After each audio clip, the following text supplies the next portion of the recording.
There is an alien invasion happening at the Costco. I know it sounds crazy, but you gotta get down there right now. Once upon a time, people thought that Costco was crazy, charging people to enter their stores? Huh? There was no way that was going to work. Well, as you know, it did. So here are 10 ways Costco became a massive members-only retailer. Costco cares about your wallet. Where's my wallet? When the company finds a product it wants to sell, it often spends months working closely with the vendor and its factories to reduce the price for its customers, as well as increase the quality of the product. One example is a toy that would usually retail for around $100 in other stores. Over a period of months, the company worked closely with the vendor and its factory to redesign the toy from the beginning, examining the production process to find ways to cut costs. The end result? They managed to get the vendor to reduce the price by 50%. How much is enough? And Costco sold it for $30. They didn't need to take the time to reduce costs, but they did because they care about their shoppers. Another example of this is when they took a circular container of cashews and redesigned it to be square-shaped. Because more cashew containers could now fit on a pallet, this reduced the number of shipments by 24,000 pallets per year, making it cheaper for you and me. Hope it doesn't cheapen our relationship.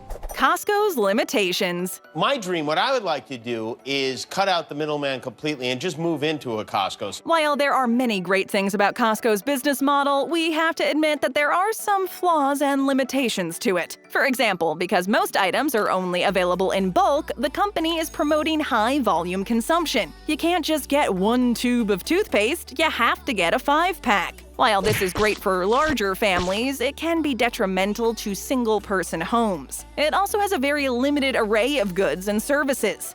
There are services out there. Services? Yeah. While this was designed to make the shopping experience easier, it can be a downside for some of the pickier shoppers out there. Finally, Costco's main weakness is also the thing that makes it so unique: its membership-only warehouse club retail business model. While it encourages people to buy at Costco, it also limits the total number of customers, while also making non-member consumers feel unwelcome. These are all things that might make someone shake their head and decide to find the nearest Walmart instead.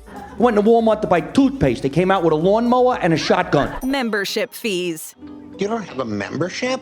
No. Oh my God. Costco is one of the only retailers that ask people to pay to shop in their stores. The company runs on a subscription business model, which means that if you want access to their bulk goods and crazy low prices, you need to be prepared to pay an annual fee. That being said, they definitely make up for the membership cost by offering their customers lower prices for their goods. Plus, we can't forget about the free samples. You can have as many as you want. They're free. What are you talking about? Those are pretty great, too. In 2019, Costco sold $152.7 billion worth of merchandise. Their margin, meaning how much money they made from the sales, was around 11%, which, compared to Walmart's 24%, means they didn't make all that much. But Costco has a secret weapon. They don't really make money by selling things. They make money through their membership fees. In 2019, Costco made $3.35 billion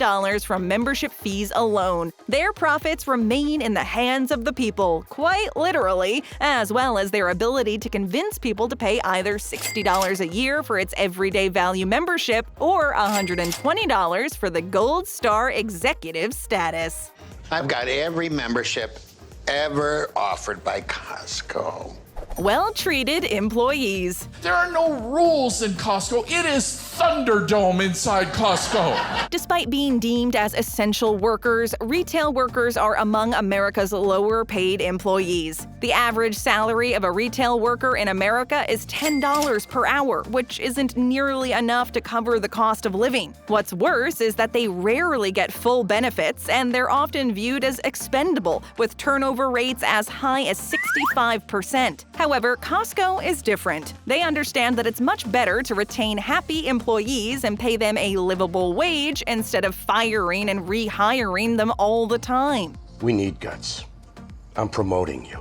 You got a lot of problems, don't you? The average pay of Costco's 245,000 workers is an astounding $21 per hour, which is double the national retail average. Moreover, 88% of Costco's employees receive company-sponsored health insurance. This means, of course, that the company has some of the highest retention rates in the industry, and for good reason. Not only is the employee retention rate high, but the customer retention rate is also a whopping 85%.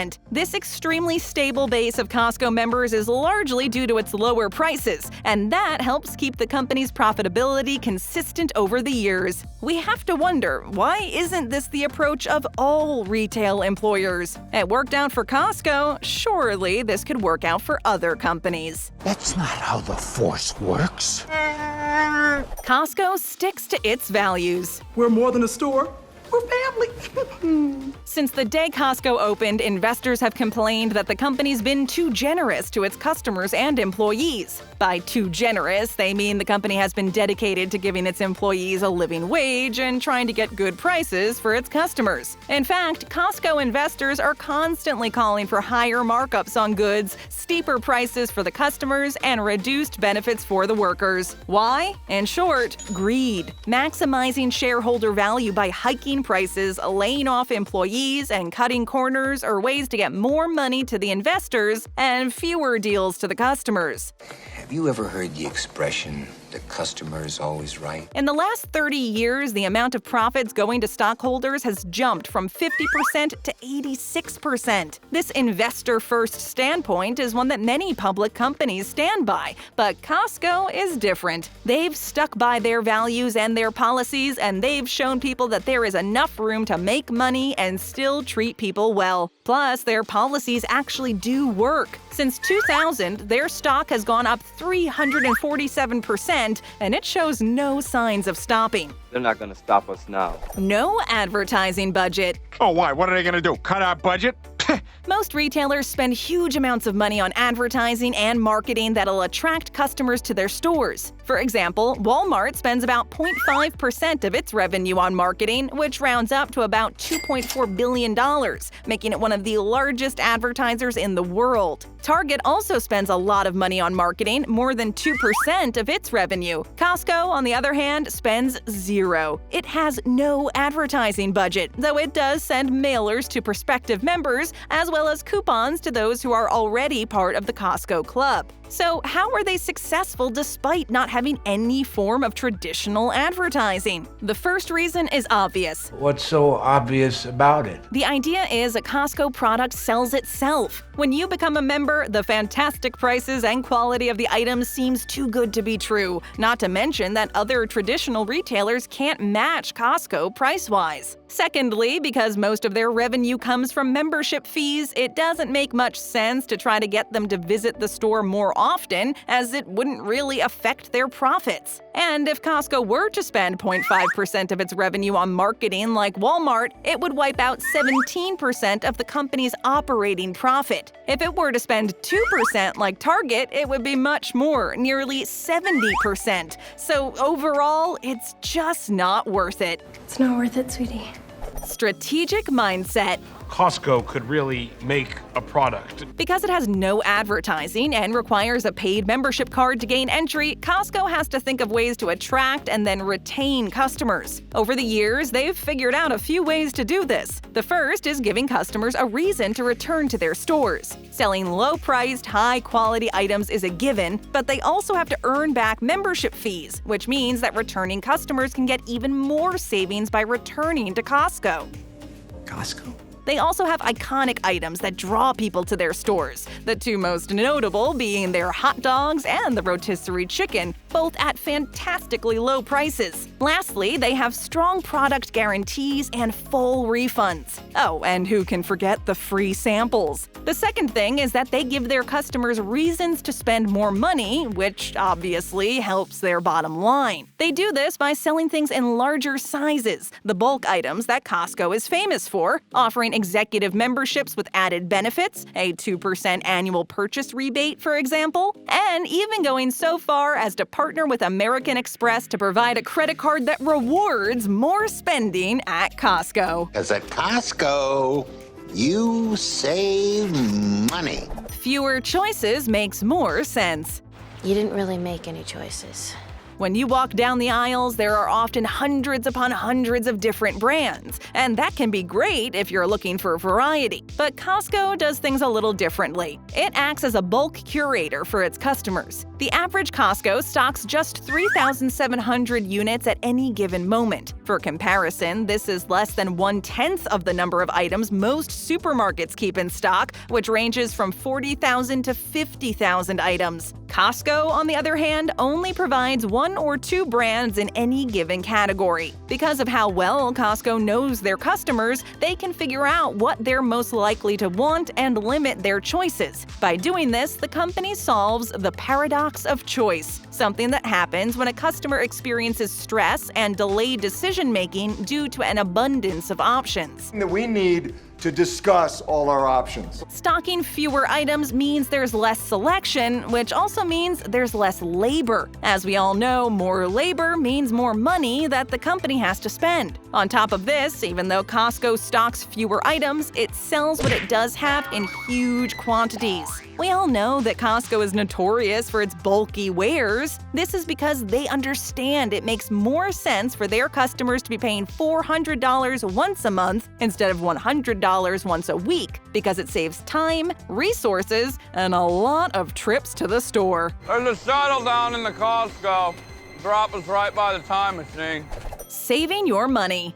To be okay not spending money that I don't have. What sets Costco apart from other retailers is that the company genuinely wants people to save money. Because of their immense buying power, they're able to get discount deals with vendors, which leads to more customer savings. When retailers buy things from vendors, they tend to up the price by at least 25 to 50%, making it more expensive for the people buying these items. However, Costco caps its markups at 14% for brand name items and 15% for its in-house Kirkland brands, even items such as wine, which is notorious for its 200% to 300% markups everywhere else. And while their highest markup is 15%, the majority of things at Costco are only marked up by 11%. I'm willing to give you 10%. So, for example, if Costco spends $100 on an item, they sell it back to you for $111, whereas a grocery store might sell it back to you for a minimum of $125. That's how committed they are to saving their customers money. So while other places are constantly thinking about how to sell things at inflated prices, Costco is constantly thinking about how to make things more affordable for you.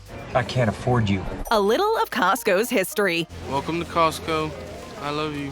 In 1954, an attorney by the name of Saul Price inherited a vacant airport hangar in San Diego. He did what anybody would do, stock up on wholesale jewelry, furniture, and liquor, and launched FedMart, a warehouse-style store where people could pay a $2 entrance fee to have access to his deals. Back then, an idea like that was considered downright crazy, but Saul didn't care. I don't care.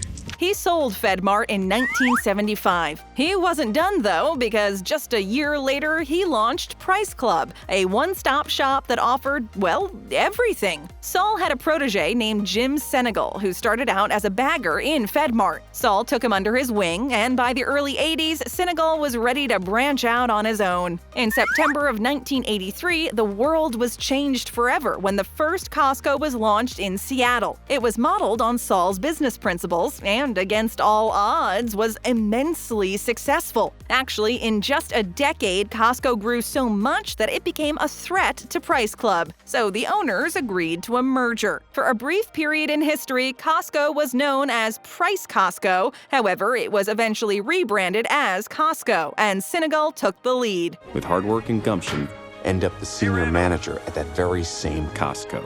Dive into more great videos. Just tap or click, and hit that subscribe button and ring that bell to join our notification squad.